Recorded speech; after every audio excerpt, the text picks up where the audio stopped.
ప్రళయానికి ముందు ఎలాంటి పరిస్థితులు ఉత్పన్నమవుతాయి?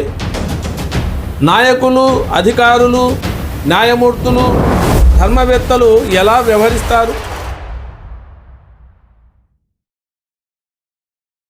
అస్సలాము అలైకుం వరహమతుల్లాహి వబరకాతుహు. ప్రియ సోదర సోదరీమణులారా, ప్రవక్త ప్రవచనం కార్యక్రమంలో భాగంగా ఈనాటి హదీసు.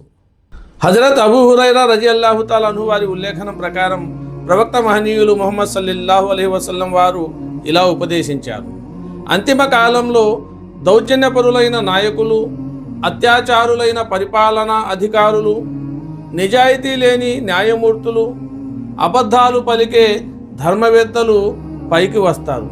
మీలో ఎవరైతే అలాంటి కాలాన్ని చూస్తారో వారు వారి పన్నులు వసూలు చేసే అధికారాన్ని కానీ, వారి నాయకత్వాన్ని కానీ, వారి పరిపాలన వ్యవస్థలో కీలకమైన పదవిని కానీ స్వీకరించరాదు. సోదర మహాశివులారా, తుది రోజుల్లో అంటే ప్రళయానికి ముందు నాయకులు, అధికారులు, న్యాయమూర్తులు, ధర్మవేత్తలు ఎలా వ్యవహరిస్తారో ఈ హదీసులో ప్రస్తావించబడింది. అప్పుడు మంచి వ్యక్తులు, విశ్వసించేవారు, దైవ ధర్మానుసారం జీవించాలని కోరుకునేవారు అధర్మమైన పరిపాలనా వ్యవస్థలో పదవులు, హోదాలు పొందినట్లయితే వారు కూడా ఆ దుష్ట స్వభావం కలిగిన వారి అండన ఉంటూ తమ ఆత్మగౌరవాన్ని, తమ వ్యక్తిగత హుందాను, మంచితనాన్ని పక్కకు నెట్టి జీవించవలసి ఉంటుంది.